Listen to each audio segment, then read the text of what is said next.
Merci Marine. Donc effectivement, moi je vais vous présenter cette seconde séquence. Je vais prendre la parole pour la première partie de cette seconde séquence. Donc en commençant par vous rappeler qu'en 2021, donc le programme Autonomie, il s'organise autour de 4 appels à projets de recherche. Donc l'appel à projet blanc, qui vise à couvrir largement les thématiques de recherche dans le champ de l'autonomie, reconduit pour une 12e session cette année. L'appel à projet thématique, établissement, services et transformation de l'offre médico-sociale. Un second appel à projet thématique, autisme et sciences humaines et sociales.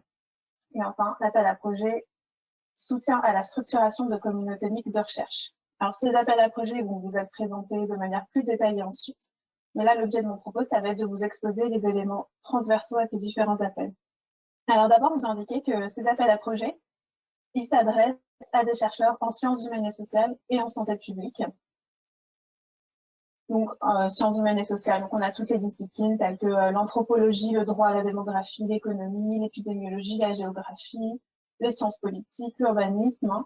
Et donc là, on a des chercheurs qui travaillent sur les questions relatives à l'autonomie des personnes âgées en perte d'autonomie et les personnes en situation de handicap, que ce soit à un niveau micro, celui de l'individu, au niveau méso, celui des acteurs qui sont en charge de la mise en œuvre des politiques publiques, et également au niveau macro, c'est-à-dire au niveau des politiques publiques elles-mêmes.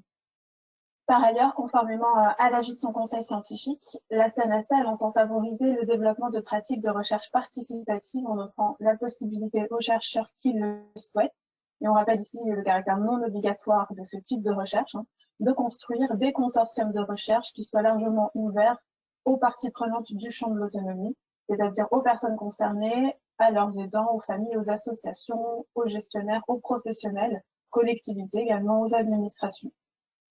Et ce type de recherche, il repose sur un principe de reconnaissance mutuelle des expertises propres des différents membres du consortium. On a d'un côté les chercheurs académiques qui reconnaissent les savoirs d'expérience des parties prenantes et qui les considèrent dans la démarche de recherche. Et de l'autre, on a les parties prenantes qui reconnaissent l'expertise scientifique des chercheurs académiques qui comprennent les exigences d'une démarche de recherche. Et finalement, par cette reconnaissance mutuelle, il est recherché l'avancée de la connaissance par la collaboration d'acteurs divers, tout en garantissant la scientificité des résultats et leur inscription dans une demande sociale. Et dans le cadre de cet appel, et considérant l'état de développement de ce type de pratique de recherche en France, il est attendu que les parties prenantes soient associées au processus de recherche, à minima à l'étape d'élaboration de la problématique de recherche et de la valorisation et de la diffusion des résultats. Mais en revanche, je tiens à vous signaler que seront particulièrement appréciés les projets qui permettent une implication des parties prenantes à toutes les étapes de la recherche. Donc, c'est-à-dire au moment de la construction de la question de recherche, la construction également du protocole de recherche, le recueil de données, leur analyse, la valorisation et la diffusion des résultats. Et donc là, vous rappelez aussi que c'est l'horizon que nous a fixé notre conseil scientifique dans son avis de janvier 2018 qui nous invite à aller jusqu'à une association des parties prenantes à toutes ces étapes de la recherche. Également, vous signalez qu'on invite les équipes, dans le cadre de leur dossier de candidature, à faire un véritable effort d'explicitation dans leur projet du rôle de chacun, des modalités d'association des parties prenantes et également des moyens mis en place pour garantir leur pleine participation. Si on poursuit sur les orientations que nous engage à prendre notre conseil scientifique, la CNSA souhaite favoriser, là encore sans que cela ne constitue un caractère obligatoire, les projets interdisciplinaires. Donc là, on ne peut qu'inviter les chercheurs à approfondir la réflexion sur l'interdisciplinarité, qui ne constitue pas un exemple plus juste la position des disciplines, mais qui invite vraiment à considérer l'apport de chacune des disciplines à la conduite d'un projet de recherche. Et là aussi, on invite les équipes à veiller, compte tenu des objets dont ils se saisissent dans le cadre de leur projet, à associer l'ensemble des disciplines qui sont pertinentes et à motiver leur choix. Et finalement, pour terminer sur cette slide, on vous indiquer que ne sont pas financés dans le cadre de ce programme les projets de recherche clinique, tels qu'ils sont définis par la loi Jardé, c'est-à-dire des études scientifiques qui sont réalisées sur la personne humaine en vue de développement de connaissances biologiques ou médicales, les essais cliniques, les projets de recherche et développement, les expérimentations de techniques médicales ou de réadaptation, et également les innovations de terrain et les études non académiques. Et là, je vous renvoie vers le site de la CNSA, rubrique recherche et innovation, vous pourrez prendre connaissance des canaux de financement et l'innovation sociale de la CNSA. Alors, s'agissant des modalités de soutien, il y a 3 types d'actions qui sont financées via les appels à projets du programme Autonomie. Le soutien au montage de projets, le soutien à des projets de recherche et le soutien à des communautés mixtes de recherche, qui fait l'objet d'un appel à projet à part entière. Alors, comme l'indique le tableau, selon le type d'action, vous constaterez que la durée des projets et les montants alloués se distinguent. Ces durées et ces montants, ils sont également plus élevés s'agissant des projets à caractère participatif. Là, le temps et l'enveloppe supplémentaire accordée aux projets participatifs visent à couvrir le temps et les frais supplémentaires et spécifiques liés à la conduite de ce type de projet. Ils devront être dûment justifiés en ce sens par les candidats. Donc, par exemple, il peut s'agir de prendre en charge des tâches de coordination, de la mise en place de dispositifs de participation dans le cadre de la recherche, etc. Alors, si on va un petit peu dans le détail, s'agissant du soutien au montage de projets, les candidats peuvent déposer 2 types de projets, ou des contrats de définition, qui visent à soutenir le financement des chercheurs, donc associés ou non à des parties prenantes, qui ont identifié une thématique de recherche et qui souhaitent travailler collectivement à l'élaboration d'un projet de recherche finalisé. Et là, ce qui est attendu, c'est que le projet de recherche qui aura été élaboré soit ensuite soumis à des organismes de financement de la recherche, tels que l'Agence nationale de la recherche, mais également l'IRES. Ces projets, ils durent de 0 à 12 mois et ils peuvent donc demander une subvention de 15 à 50 000 euros. Et ils peuvent durer jusqu'à 18 mois si des parties prenantes sont associées et solliciter une subvention jusqu'à 75 000 euros. Dans le cadre de ce soutien au montage de projets, les candidats peuvent également déposer des projets d'aide à la mise en place de projets européens. Donc, ce type de projet vise à soutenir financièrement une équipe de recherche, là aussi associée ou non à des parties prenantes, dans une démarche de soumission d'un projet européen. Et les modalités de financement sont les mêmes que pour les contrats de définition. Alors, s'agissant du soutien à des projets de recherche, on rappelle que ce type de projet, ça vise à produire et à développer des connaissances scientifiques nouvelles dans le champ de l'autonomie. Ils peuvent durer jusqu'à 36 mois et solliciter une subvention de 30 000 à 150 000 euros. Il y a aussi 48 mois et jusqu'à 250 000 euros de subvention si le projet intègre des parties prenantes. Enfin, concernant les communautés mixtes de recherche, où mes collègues présenteront cet appel à projet plus en détail ensuite, simplement vous indiquer à ce stade que les projets peuvent durer jusqu'à 48 mois et solliciter un financement de 30 à 250 000 euros. Alors, concernant les priorités du financeur, donc la CNSA pour cette nouvelle session du programme Autonomie, là, il y en a un certain nombre qui vous sont listés, donc je vais les prendre une à une. Alors d'abord, vous rappelez que la CNSA est à la recherche d'un équilibre des publics dans les objets et dans les problématiques de recherche qu'elle soutient. Dans l'exercice de ces missions, comme l'a expliqué Marine précédemment, donc l'action de la CNSA s'adresse à 3 publics principaux, donc les personnes âgées en perte d'autonomie, les personnes en situation de handicap et leurs aidants, qu'ils soient proches ou professionnels. Et donc, dans un souci d'équité et compte tenu du déséquilibre persistant qui a été observé depuis de nombreuses années, en faveur des personnes en situation en faveur des objets et des problématiques de recherche en lien avec le handicap, la CNSA sera attentive cette année, comme l'année précédente, à répartir ses moyens financiers de manière à plus équilibrer. On peut donc inviter les chercheurs et les parties prenantes à considérer avec plus d'intérêt le sujet du grand âge.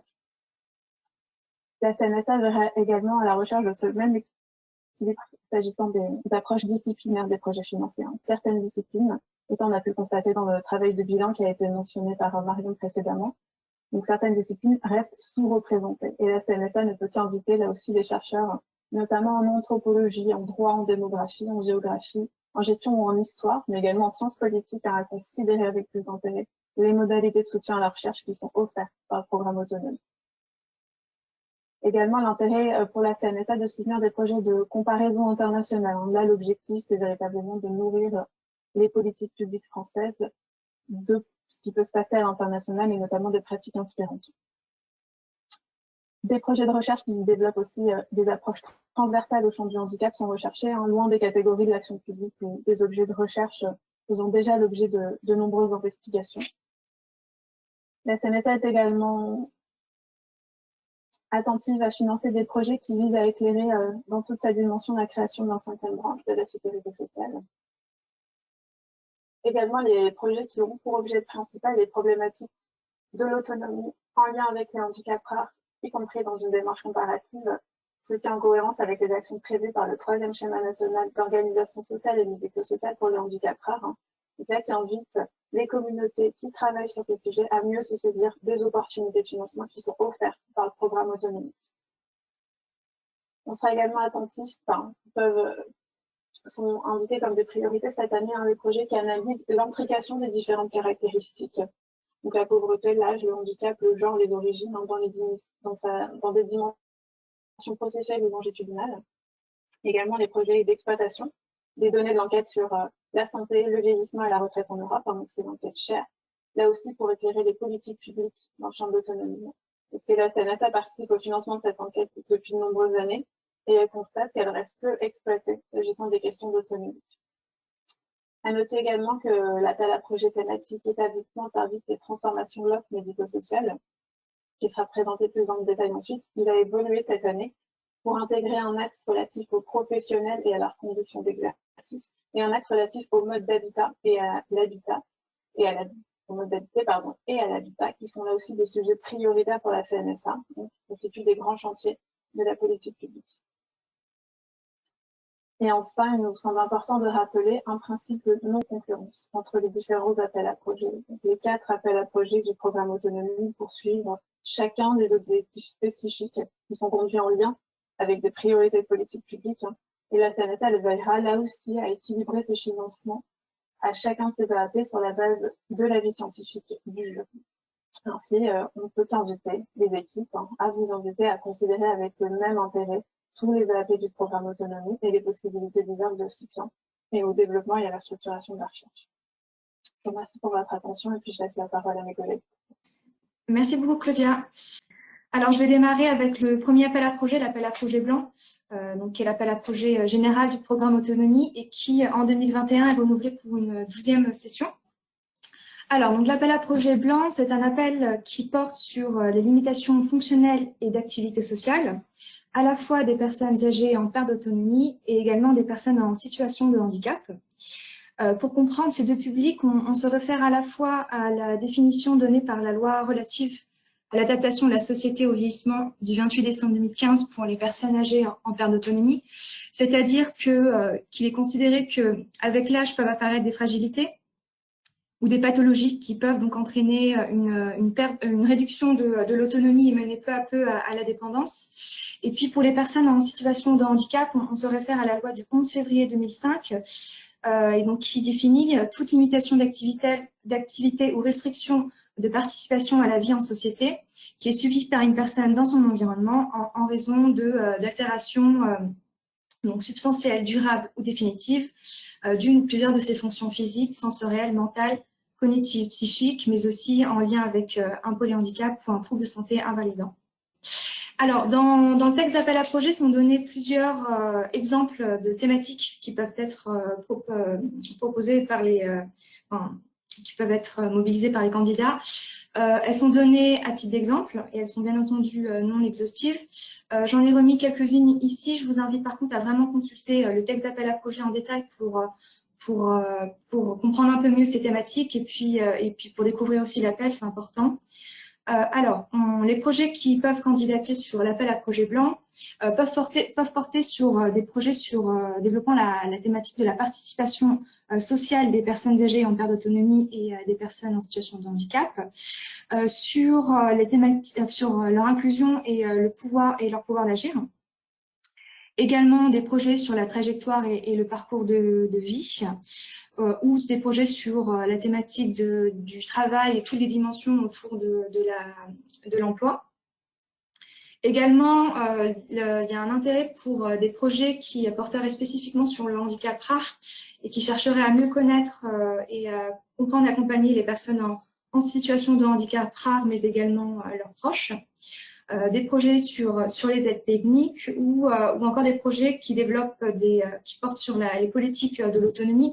Donc là, on entend des projets qui peuvent être à la fois sur les inégalités territoriales ou sur la construction des politiques de l'autonomie, par exemple. Et puis également, donc en lien avec ce que nous vivons actuellement, les projets qui développeraient certaines questionnements autour des effets de la crise du Covid-19 sont bien entendu dans le champ de cet appel. Par rapport à ce qui a été défini par Claudia juste avant sur le hors-champ de l'appel, j'aimerais préciser quand même quelques points importants pour l'appel à projet blanc, notamment déjà sur les projets qui traitent de la thématique de l'autisme, puisqu'il existe un appel à projet autisme et sciences humaines et sociales sur le programme autonomie, que je vous développerai après. Et dans le cas de l'appel à projet blanc, on ne peut pas déposer de projet qui traite de la thématique de l'autisme. Tous les projets doivent être déposés dans l'appel à projet autisme et sciences humaines et sociales, ce qui veut également dire que les projets qui n'entrent pas dans le champ de l'appel à projet autisme et sciences humaines et sociales ne peuvent pas être déposés sur l'appel à projet blanc. De même, il y a un appel à projet innovation à la CNSA qui porte sur les innovations de terrain et les études non académiques. Et là aussi, on vous invite plutôt à déposer dans l'appel à projet innovation que dans l'appel à projet blanc. Et puis Claudia vient de le préciser, mais je le dis à nouveau, de bien prendre en compte toutes les priorités 2021 qui ont été définies par la CNSA, puisque là, il y aura un intérêt particulier pour ces thématiques-là. Merci. Et si je ne me trompe pas, du coup, je donne la parole à ma collègue Marion Scheder-Yilmaz qui va vous présenter l'appel à projet établissement, services et transformation de l'offre médico-sociale. Voilà, merci beaucoup. Donc, je propose effectivement maintenant de présenter l'appel à projet établissement, services et transformation de l'offre médico-sociale. Autrement dit, l'appel à projet ESTOM, qui en est cette année à sa 3e édition. Alors, cet appel à projet, il vise à soutenir et à développer la recherche qui porte sur les établissements et services médico-sociaux destinés aux personnes en situation de handicap et aux personnes âgées en perte d'autonomie. De nombreux attendus existent en ce qui concerne les établissements et services médico-sociaux. Alors, parmi plein d'attendus, je citerai par exemple le recueil des besoins des personnes concernées, l'adaptation de l'offre existante ou encore l'amélioration des conditions d'exercice des professionnels du secteur. En plus des éclairages sur les établissements et services médico-sociaux, ce sont également de nouvelles connaissances sur les chantiers de la transformation de l'offre médico-sociale qui sont attendus. On peut en citer quelques-uns de ces chantiers parmi plein d'autres, encore une fois, l'habitat inclusif ou encore les dispositifs innovants d'accompagnement des publics en situation de handicap ou des personnes âgées en perte d'autonomie. Nous souhaitons attirer l'attention sur les périmètres des établissements et services médico-sociaux. Sans en faire une liste complètement exhaustive ici, vous avez déjà une idée assez complexe sur le diapo, mais également, je vais citer quelques exemples pour exemplifier. On fait référence, lorsqu'on parle d'établissements et services médico-sociaux, à des instituts médico-éducatifs ou à des foyers d'accueil médicalisés pour le champ du handicap, mais également aux EHPAD ou aux services d'aide et d'accompagnement à domicile pour la perte d'autonomie. Ces ESMS, ils sont définis par le Code de l'action sociale et des familles que nous vous invitons vivement à consulter. L'appel à projet ESTOM en 2021 s'articule autour de 6 axes clés. L'axe 1 qui concerne les personnes accompagnées et leur propre expérience des établissements et services médico-sociaux, mais également leurs familles, leurs proches. L'axe 2 concerne les professionnels des établissements et services médico-sociaux. L'axe 3 porte, lui, sur le fonctionnement et la performance de ces établissements et services médico-sociaux. L'axe 4 se réfère à la régulation et au pilotage de l'offre d'établissements et services médico-sociaux. L'axe 5 porte sur la transformation ou les chantiers de transformation de l'offre médico-sociale. Et enfin, l'axe 6, lui, porte sur les modes d'habiter et les formes d'habitat à destination des publics en situation de handicap et des personnes âgées en perte d'autonomie. Alors, soulignons ici, Claudia l'a évoqué, mais je pense que c'est important de le rappeler, les axes 2 et 6 sont des axes qui sont apparus nouvellement dans l'appel à projet 2021. Le détail des périmètres de chacun de ces axes est évidemment disponible et illustré dans cet appel à projet. Donc, nous vous invitons vivement à vous y référer. Alors, concernant l'appel à projet autisme et sciences humaines et sociales, alors il faut savoir que c'est un appel à projet qui a été lancé en 2020 et qui a été lancé suite qui fait lien avec la stratégie nationale pour l'autisme 2018-2022 et qui fait suite au séminaire de recherche qui a été organisé par l'IRESP et la CNSA en novembre 2019. Donc, le séminaire autisme et sciences humaines et sociales, enjeux et perspectives de recherche, sur lequel il existe d'ailleurs une synthèse disponible sur le site internet de l'IRESP, synthèse du séminaire. Et donc, séminaire qui a permis d'identifier plusieurs besoins et questions de recherche concernant la thématique de l'autisme et des besoins et des questionnements qui font écho aux priorités de recherche définies par la stratégie, à savoir de développer les connaissances sur la spécificité et la complexité des situations de handicap en lien avec les troubles du spectre de l'autisme, et cela dans une perspective d'améliorer l'accompagnement des personnes et leur entourage dans toutes leurs dimensions. À nouveau, il y a plusieurs axes qui ont été définis dans le texte d'appel à projet. De manière générale, les projets financés sur l'appel Autisme et sciences humaines et sociales doivent être des recherches qui adoptent donc des approches thématiques de parcours de vie ou relatives à l'adulte et qui ne doivent pas être restreintes à l'enfant ou à l'adolescent. Donc, on a défini 5 axes thématiques. Le premier, c'est l'axe 1 sur les représentations sociales, l'identité, le genre et les discriminations, c'est-à-dire comprendre comment les représentations, les catégorisations, les stéréotypes influencent la manière dont les personnes autistes sont considérées dans la société.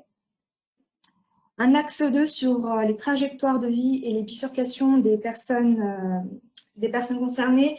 Et donc, en fait, c'est un peu sur les parcours de vie de ces personnes-là. Un axe 3 sur les ressources et registres d'action individuelle et collective des personnes autistes. Un axe 4 sur la vie sociale, la vie affective, la sexualité et la parentalité. Et puis, un dernier axe sur l'action publique qui peut, dans le cadre de cet axe, ça peut être des projets qui vont faire la comparaison des systèmes d'accompagnement entre la France et d'autres pays, et puis également des études économiques sur les politiques publiques. À nouveau, je vous invite à regarder en détail les textes d'appel à projet pour mieux comprendre ces axes thématiques. Alors, pour l'appel à projet Autisme et sciences humaines et sociales, il y a un point de vigilance très important. C'est que c'est le seul appel à projet du programme Autonomie qui a un champ disciplinaire plus restreint, puisque ne peuvent être financés dans le cadre de cet appel uniquement que les projets dont la discipline principale appartient aux sciences humaines et sociales, et non pas également à la santé publique comme pour les autres appels à projet. Voilà. Et donc, du coup, je crois que j'ai tout dit sur autisme et sciences humaines et sociales, et je laisse ma collègue présenter le dernier appel à projet. Merci. Donc, je reprends la main avec la présentation de l'appel à projet structuration de communautés mixtes de recherche. Autrement dit, l'appel à projet SCMR, pour le jargon. Et cet appel à projet en est à sa 2e édition en 2021. L'objectif de cet appel à projet se détache finalement des objectifs de soutien thématique à la recherche des autres appels à projet. Celui-ci, il favorise davantage l'émergence de communautés mixtes de recherche en soutenant des liens entre chercheurs et autres catégories d'acteurs. Il vise à accélérer la circulation et la diffusion des connaissances et également à soutenir l'apparition de projets de recherche participative. Alors, concrètement, à quoi peut correspondre une communauté mixte de recherche? Il va s'agir d'une communauté qui se structure autour de différents chercheurs et de différentes parties prenantes, au sens d'usagers, de professionnels, d'acteurs institutionnels. Tout ça pour développer des connaissances autour d'une thématique commune. Alors, cette communauté, elle doit faire état de la diversité qui caractérise le champ étudié. Et pour cela, les chercheurs doivent être issus, préférentiellement, de disciplines et d'équipes de recherche différentes. Les parties prenantes, quant à elles, elles doivent représenter, dans la mesure du possible, la diversité des acteurs qui sont concernés par la thématique étudiée dans le champ étudié. Les objectifs qui sont poursuivis par une communauté mixte de recherche, ils vont être multiples. Alors, ils vont être, par exemple, le développement de liens d'interconnaissance entre des catégories d'acteurs qui sont rassemblés sous cette même communauté et qui, potentiellement, habituellement, ne travaillent pas nécessairement main dans la main. Elle a pour objectif également de fédérer des acteurs qui sont soucieux, ensemble, de développer des recherches participatives. Et elle a pour objectif également de renforcer la production de connaissances scientifiques, mais également la diffusion de savoirs expérientiels sur une thématique particulière. Alors, plusieurs types d'activités devront être développés par une communauté mixte de recherche. Et ces types d'activités sont pour certains obligatoires, pour d'autres plus optionnels. Pour les obligatoires, on pense notamment à des actions d'animation et des temps de travail en commun entre les acteurs de cette communauté mixte de recherche, mais également à la réalisation de comptes rendus réguliers qui précisent à destination du grand public les avancées et les activités qui sont menées par la communauté mixte de recherche. Nous attendons également de la veille sur la littérature scientifique ou la littérature grise qui est liée à la thématique étudiée. Et également, les attendus portent sur la réalisation et la tenue à jour d'un répertoire des différents acteurs qui sont concernés et qui œuvrent au quotidien dans le champ thématique étudié. Donc, je l'ai précisé, d'autres activités sont plus optionnelles, mais très attendues également dans le cadre de cet appel à projet. Et nous pensons notamment à l'élaboration d'outils ou de l'expérimentation de méthodes de production collective, ou encore à de la veille sur des actions inspirantes relatives à la thématique étudiée. D'autres activités sont évidemment envisageables et laissées à la libre imagination ou aux propositions des équipes qui s'engagent dans ce type de communauté mixte de recherche. Et attention cependant, quelques points de vigilance. Cet appel à projet n'a pas pour objectif de financer, par exemple, des actions d'animation plus ponctuelles, du type des colloques, des séminaires, des journées d'études. Il n'a pas non plus pour objectif de financer des coordinations locales qui sont finançables éventuellement par d'autres guichets. Et il n'a pas pour objectif de financer des chaires universitaires. Effectivement, les CMR, les communautés mixtes de recherche, ne représentent pas seulement juste une juxtaposition d'actions d'animation, mais elles représentent bien des logiques de structuration d'une véritable communauté d'acteurs qui vont apprendre à se connaître, qui vont développer des actions en faveur de la connaissance sur une thématique bien spécifique. Merci. Je laisse la suite à ma collègue.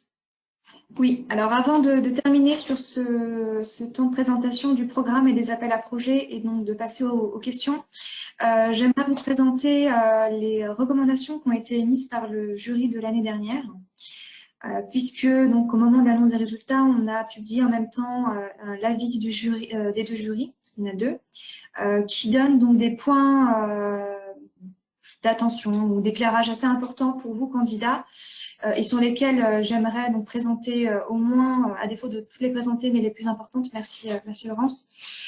Et puis, donc, je vous invite aussi à aller les consulter, puisque c'est une source d'information assez précieuse. Alors, donc, le premier point qui a été identifié par le jury, c'est, oui, alors un besoin de développer certaines recherches, et notamment des recherches auprès de publics en situation de handicap ou de perte d'autonomie qui sont particulièrement vulnérables. Donc là, ça va être donc des personnes, donc des sans-abri, des migrants ou encore des prisonniers. Et puis, un besoin donc de développer à la fois de la connaissance scientifique sur ces populations-là, mais pas que, puisque aussi il y avait pour un véritable intérêt à développer une réflexion méthodologique sur le moyen d'accéder à ces populations et d'accéder au terrain, à ces terrains qui sont jusqu'ici peu investigués. Un second point identifié par le jury, c'était donc toujours dans cette approche un peu réflexive de développer les questions de déontologie de la recherche et notamment en lien avec la question de la protection des données, qui sont des aspects assez plutôt occultés dans les dossiers de candidature à l'heure actuelle et sur lequel il y a un besoin aussi de mieux présenter la manière dont ces questions sont pensées par les chercheurs. Alors, comme le disait Claudia avant, pour la question de la recherche participative, pour les projets qui développent de la recherche participative, là, il est véritablement important qu'à la fois qu'il y ait une véritable réflexion sur la manière dont on peut faire de la recherche participative et ce que cela suppose et implique pour le projet de recherche, et également aussi de bien présenter dans la candidature les modalités concrètes de la réalisation du partenariat de la recherche participative. Et puis également, j'avais noté un autre point à côté important. Concernant donc la valorisation financière des parties prenantes, qui est bien entendu possible et même conseillée dans l'appel à projet. Et en particulier, donc pour les projets qui ont une dimension de recherche participative, il faut savoir que l'enveloppe supplémentaire qui est accordée doit être consacrée au développement de cette recherche participative. Alors, un point concernant également l'articulation à la fois entre donc pour les projets pluridisciplinaires, le jury regrettait que souvent les projets pluridisciplinaires se contentaient de faire une juxtaposition des disciplines et non pas une véritable articulation entre ces disciplines. Il est vraiment important que dans le dossier de candidature, l'articulation, l'agencement des disciplines soit bien présentée et qu'elle soit là aussi, donc il y a une réflexion sur la manière dont les disciplines peuvent s'articuler pour le projet de recherche. La même remarque pour les projets avec une méthodologie de recherche mixte. La bien pensée, donc leur complémentarité et la pertinence de ces méthodologies pour le projet concerné. Et en fait, de manière générale, c'est un besoin de bien préciser l'écosystème du projet et la manière dont chaque acteur va être impliqué dans le projet, va être impliqué, comment les équipes vont travailler ensemble. Voilà, c'est quelque chose sur lequel il faut bien s'attarder quand vous allez constituer votre dossier de candidature. Voilà. Donc, il y avait d'autres éléments qui ont été présentés par le jury. Et puis, le dernier qui est un peu important, c'est aussi sur les modalités qui sont saisies, puisque la modalité montage de projet et l'appel soutien à la structuration de communautés mixtes de recherche sont trop peu saisies jusqu'ici, et alors qu'elles permettent des moyens de financement très intéressants. Et là, on vous invite à bien considérer tous les appels à projets, pas uniquement l'appel à projet blanc, pour une candidature. Donc, les deux avis du jury, donc l'avis du jury sur l'appel à projet autisme et sur les autres appels sont disponibles sur le site internet de l'IRESP. Et je vous invite vraiment à les consulter avant de poursuivre votre candidature. Donc, on a fini pour la présentation du programme autonomie et sur les appels à projets. Et donc, du coup, je redonne la parole à ma collègue Marion Cipriano pour le temps de questions.